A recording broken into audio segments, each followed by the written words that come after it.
Hi hello everyone. Mani Vijay education அகாடமிலேருந்து மணிகண்டன் பேசுகிறேன். இன்றைக்கி end of the day counselling வந்து டே 25. இன்றைக்கூட கவுன்சிலிங் முடியுது. ஓகேங்களா? ஸோ இதான் லாஸ்ட் டே. இன்றைக்கூட கவுன்சிலிங் முடிஞ்சு இதுக்கப்புறம் வந்து பார்த்தோன்னா கவுன்சிலிங் பற்றின சீரீஸ் வந்து முடிய போகுது. End of face 1. ஃபேஸ் 2 வந்து பார்த்தோன்னா கண்டிப்பாக இருக்குது. எண்ட் ஆஃப் ஃபேஸ் 1ஓட ரிப்போர்ட் தான் வந்து நம்ம இப்போ பார்க்க போகிறோம். நேற்று வந்து பார்த்தோன்னா நேற்று வீடியோ போட்டிருந்தோம். இதுக்கப்புறம் வந்து இந்த சீரீஸ் வந்து முடியுது. ஸோ இதை பார்க்கலாம். ஜிடி ஜென்ரல் மல்டிபிள் டிசபிலிட்டியில் 4 வேக்கன்சிஸ் இன்னும் பெண்டிங் இருக்குது. இது வந்து ஃபேஸ் 2 போகிறதுக்கான பாசிபிலிட்டிஸ் இல்லை, கேரி ஃபார்வர்டு தான். மேக்ஸிமம் கேண்டிடேட்ஸ் அவைலபிலிட்டி இருக்க மாட்டாங்க. ஸோ 4 வேக்கன்சியுமே கேரி ஃபார்வர்ட் ஆயிரும். உமன்ஸ் மல்டிபிள் டிசபிலிட்டியில் வந்து 3 வேக்கன்சிஸ் இருக்குது, அது கேரி ஃபார்வர்ட் ஆகிடும். பிசி ஜெனரல் மல்டிபிள் டிசபிலிட்டியில் வந்து 22 வேக்கன்சிஸ் இருக்குது, அது கேரி ஃபார்வர்ட் ஆகிறதுக்கான பாசிபிலிட்டிஸ் அதிகமாக இருக்குது. பிசி உமன் மல்டிபிள் டிசபிலிட்டியில் 5 வேக்கன்சிஸ் இருக்குது, அது கேரி ஃபார்வர்ட் ஆயிரும். பிசி ஜென்ரல் மல்டிபிள் டிசபிலிட்டியில் 7 வேக்கன்சிஸ் இருக்குது, அது கேரி ஃபார்வர்ட் ஆகிறதுக்கான பாசிபிலிட்டிஸ் அதிகமாக இருக்குது. எம்பிசி உமன் அதில் வந்து ஒரே ஒரு வேக்கன்சிஸ் இருக்குது மல்டிபிள் டிசபிலிட்டியில். பிசிஎம் எக்ஸர்விஸ்மெண்ட் 2 வேக்கன்சிஸ் இருந்துருச்சு. ஓகேங்களா, நின்றுச்சு. இது ஆக்சுவலாக வந்து குரூப் 4 நடத்துகிற மாதிரி நடத்தியிருந்தால் இந்த 2 வேக்கன்சிஸ் மித்தவங்க யாருக்காச்சும் போயிருக்கோம். அதே மாதிரி பிசிஎம் எக்ஸர்விஸ்மெண்ட் பிஎஸ்டிஎம் வந்து ஒரு வேக்கன்சிஸ் நிற்குது. இது செகண்ட் ஃபேஸில் வந்து ஃபில் பண்ணுறதுக்கான பாசிபிலிட்டிஸ் இருக்குது. எக்ஸர்விஸ்மெண்ட் அவைலபிலிட்டி இல்லைனா அடுத்த ரிசர்வேஷன் கேட்டகரிக்கு வந்து இது சேஞ்சஸ் ஆயிரும். ஸோ செகண்ட் ஃபேஸில் இது வந்து வரும். பிசி எக்ஸர்விஸ்மெண்ட்லேருந்து பிசிஎம் ஜென்ரல்லையுமே, பிசிஎம் எக்ஸர்விஸ்மெண்ட் பிஎஸ்டிஎம்லேருந்து பிசிஎம் எக்ஸர்விஸ்மெண்ட்டுக்கு மாறதுக்கான பாசிபிலிட்டிஸ் இருக்குது. செகண்ட் ஃபேஸில் தான் தெரியும். நெக்ஸ்ட்டு எஸ்சிஏல எக்ஸர்விஸ்மெண்ட் வந்து 3 வேக்கன்சிஸ் வந்து ஃபில் ஆகலை. ஸோ அதுவுமே அடுத்து வந்து சேம் பிசிஎம் சொன்ன மாதிரி தான் வந்து மாறதுக்கான பாசிபிலிட்டிஸ் அதிகம். செகண்ட் ஃபேஸில் வரும். எஸ்சிஏ டெசிவிடோ பிஎஸ்டிஎம் 15 வேக்கன்சிஸ் இருக்குது. ஸோ உமன்ஸ் வந்து டெசிவிடோவில் வந்து அவைலபிலிட்டி இல்லை. ஸோ இதுவும் வந்து பிஎஸ்டிஎம்மில் சேஞ்ச் பண்ணி செகண்ட் ஃபேஸில் வரலாம். இல்லைனா ஜென்ரலில் எஸ்சிஏ ஜென்ரலில் சேஞ்ச் பண்ணி வந்தால் செகண்ட் ஃபேஸில் போடலாம். எஸ்சிஏ எக்ஸர்விஸ்மெண்ட்டில் வந்து எஸ்சிஏ எக்ஸர்விஸ்மெண்ட்டில் 5 வேக்கன்சிஸ் இருக்குது. எஸ்சி எக்ஸர்விஸ்மெண்ட் பிஎஸ்டிஎம்மில் 3 வேக்கன்சிஸ் இருக்குது. இது வரலாம். எஸ்சி மல்டி டிசபிலிட்டி இது கேரி ஃபார்வர்டு தான். ஓகேங்களா. நெக்ஸ்ட்டு எஸ்சி உமன்ஸ் மல்டிபிள் டிசபிலிட்டியில் 3 வேக்கன்சிஸ் இருக்குது, அது கேரி ஃபார்வர்ட் ஆகிறதுக்கான பாசிபிலிட்டிஸ் இருக்குது. எஸ்டி எக்ஸர்விஸ்மெண்ட் பிஎஸ்டிஎம்மில் 2 வேக்கன்சிஸ் இருக்குது, அதில் யாருமே இல்லை. எஸ்டி ஜென்ரல் பிளைண்ட் வந்து 1 வேக்கன்சிஸ் இருக்குது, இது வந்து கேரி ஃபார்வர்ட் ஆகும். மொத்தமாக எஸ்டி டிஸ்ட்ரிபியூடோ பிஎஸ்டிஎம்மில் 3 வேக்கன்சிஸ் இன்னும் அவைலபிலிட்டி இருக்குது. மொத்தமாக 87 வேக்கன்சிஸ் இன்னும் ஃபில் ஆகலை. எந்த ஆஃப்டர் ஃபஸ்ட் ஃபேஸ் கவுன்சிலிங்கில் வந்து இன்னும் 87 வேக்கன்சிஸ் ஃபில் ஆகலாம். Assistant section officer as usual எல்லாமே ஃபில் ஆகிடுச்சு. நெக்ஸ்ட் அசிஸ்டன்ட் செக்ஷன் ஆஃபீஸர் லாவில் வந்து பார்த்திங்கன்னா 5 வேக்கன்சிஸ் நேற்று இந்த மாதிரி தான் இருக்குது. இந்த 5 வேக்கன்சிஸுமே செகண்ட் ஃபேஸில் ஃபில் பண்ணுவாங்க. Next finance assistant section officer finance வந்து பார்த்திங்கன்னா எல்லாமே ஃபில் ஆகிடுச்சு, முதலே அது ஃபில் ஆகிருந்தது. Next full time residential warden men's hostel vacancies வந்து இன்னும் ஒன்று அவைலபிலிட்டி இருக்குது. ஸோ அந்த வேக்கன்சிஸ் இன்னும் அப்படியே தான் இருக்கும். அந்த வேக்கன்சிஸ் வந்து நீ அடுத்த செகண்ட் ஃபேஸ்லேயுமே ஆள் இருக்க மாட்டாங்கன்னு நினைக்கிறேன் maximum. Next audit and assistant inspector of HRCE இதில் வந்து 7 வேக்கன்சிஸ் இருந்தது. அந்த 7 வேக்கன்சிஸ் அப்படியே தான் இருக்குது எண்ட் ஆஃப் த டே கவுன்சிலிங்கில். ஸோ அது ஃபில் ஆகிறதுக்கான பாசிபிலிட்டிஸ் இருக்குது.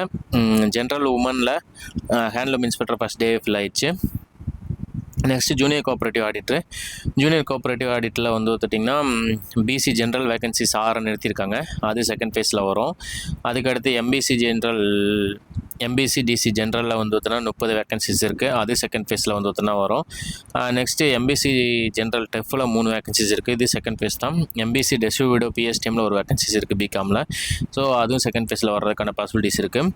எம்பிசி உமன் ஆர்த்தோவில் வந்து 1 வேக்கன்சிஸ் இருக்குது. எம்பிசி ஜென்ரல் வேக்கன்சி என்ன ஃபில் ஆகலை, பிசிஎம் ஜென்ரல் வேக்கன்சி என்ன ஃபில் ஆகலை. ஸோ செகண்ட் ஃபேஸ்லேருந்து எடுப்பாங்க.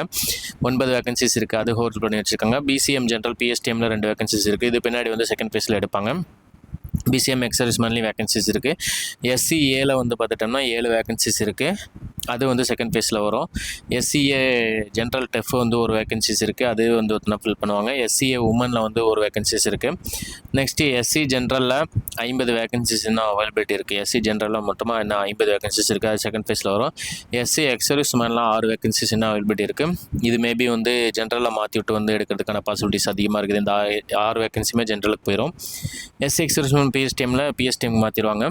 எஸ்சி ஜென்ரல் ஆர்த்தோவில் 1 வேக்கன்சிஸ், டெஃப்பில் 1 வேக்கன்சிஸ் இருக்குது. எஸ்சி உமனில் வந்து எல்லாமே ஃபில் ஆயிடுச்சு. எஸ்சி உமன் பிஎஸ்டிஎம்மில் வந்து 1 வேக்கன்சிஸ் இருக்குது, இது எப்படி இருக்குன்னு இன்னும் புரியல.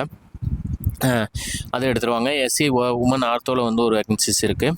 நெக்ஸ்ட் வந்து எஸ்டி ஜென்ரலில் இந்த 4 வேகன்சிஸ் அவைலபிலிட்டி இருக்குது. பிகாம் டிகிரி வச்சிருந்தா எஸ்டி வச்சுருந்தீங்கன்னா ஈஸியாக கிடைக்கிறதுக்கான பாசிபிலிட்டிஸ் இருக்குது.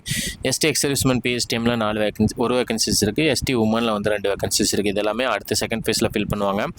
மொத்தமாக 132 வேகன்சி இன்னும் ஜேசிஏக்கு இன்னும் அவைலபிலிட்டி இருக்குது. 796 வேகன்சிஸ் முடிஞ்சிருச்சு. நெக்ஸ்ட் வந்து ஃபினான்ஸ் டிபார்ட்மெண்ட் வேகன்சிஸ் 2 அவைலபிலிட்டி இருந்தது. அதே தான் வந்து அப்படியே தான் அவைலபிலிட்டி இருக்குது. So almost end of the first phase கம்யூனிக்ஸ்லேயும் முடிஞ்சிச்சு. ஸோ இனி எல்லோரும் வந்து என்ன கேட்பீங்க, சார் எப்போ சார் அலாட்மெண்ட் வரும், எப்போ சார் அப்பாயின்மெண்ட் ஆர்டர் வரும், எப்போ வந்து போஸ்டிங் போடுவாங்க, இப்படி இதாக வந்து கேட்பீங்க. ஸோ போஸ்டிங் வந்து இனி போடுறதுக்கு எந்த தடைகளும் இல்லை. ஃபஸ்ட் ஃபேஸ் முடிஞ்சதுக்கப்புறம் வந்து இந்த லிஸ்ட் எல்லாமே வந்து டிஎன்பிஎஸ்சி கன்சர்ன் டிபார்ட்மெண்ட்டுக்கு அனுப்பிச்சிடுவாங்க. கன்சர்ன் டிபார்ட்மெண்ட்லேருந்து வந்து உங்களுக்கு அப்பாயின்மெண்ட் ஆர்டர் போடுறது தான். சில டிபார்ட்மெண்ட் ஃபாஸ்ட்டாக இருக்கும், சில டிபார்ட்மெண்ட் வந்து தான் ஸ்லோவாக இருக்கும். ஜேசிஏ மட்டும் செகண்ட் ஃபேஸ் முடிச்சதுக்கப்புறம் தான் வாய்ப்புகள். ஓகேங்களா, அது வரைக்கும் வந்துட்டுனா ஜேசிஏக்கு வர்றதுக்கான பாசிபிலிட்டிஸ் கொஞ்சம் கம்மி தான்.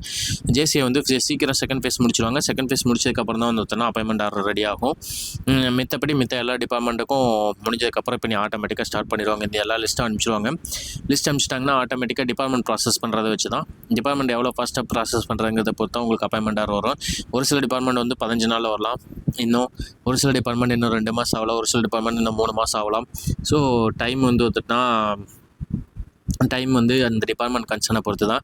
ஸோ இந்த ஜேர்னியில் வந்து நிறைய பேர் எனக்கு அறிமுகமானீங்க, நிறைய கான்டாக்ட் வந்து தான் கிடச்சிருச்சு. நிறைய பேர்த்தோட பிளெஸ்ஸிங்ஸ், நிறைய பேர்த்தோட ஆசீர்வாதங்கள் மூலமாக வந்து நம்ம இந்த ஜேர்னியில் ஸ்டார்ட் பண்ணுறோம். குரூப் 2ல் தான் ஸ்டார்ட் பண்ணோம் இந்த ஜேர்னியை.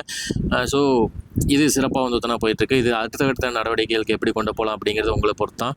நீங்கள் என்ன சொல்கிறீங்களோ அதை வச்சு பண்ணலாம் யோசிச்சுட்ருக்கேன். ஸோ இன்னும் அடுத்தடுத்த நடவடிக்கையை பற்றி நான் யோசிக்கலை. பட் ஆனால் கண்டிப்பாக இதை நெக்ஸ்ட் ஸ்டெப்புக்கு வந்து கொண்டு போகிற ஐடியா இருக்குது. அது நீங்கள் சொல்கிறத பொறுத்த வந்து நெக்ஸ்ட் ஸ்டெப்புக்கு கொண்டு போவேன். ஸோ இந்த ஜேர்னியில் வந்து ஸ்டார்ட் பண்ணி ஆல்மோஸ்ட் எல்லா நாளுமே நான் வீடியோ போட்டிருக்கேன்னு நான் நினைக்கிறேன். கவுன்சிலிங்கில் வந்து உங்களுக்கான கைடன்ஸ் வந்து நான் கொடுத்துருக்கேன்னு நான் நினைக்கிறேன். ஸோ உங்களோட கருத்துக்கள் எதுவாக இருந்தாலும் நீங்கள் கமெண்ட் செக்ஷனில் வந்து சொல்லுங்கள். நான் உங்களோட கருத்துக்களுக்கு வந்து நான் வெயிட் பண்ணிருக்கேன். ஸோ இந்த ஜேர்னியில் நம்ம வீடியோ வந்து ஃபாலோ பண்ணிட்டுருக்கிற எல்லாருமே வந்து இந்த வீடியோ பார்ப்பீங்கன்னு நான் நம்புகிறேன். பார்த்துட்டு உங்களோட கருத்துக்கள் என்னென்னு சொல்லிட்டு தான் நீங்கள் கமெண்ட் செக்ஷனில் நீங்கள் சொல்லலாம்.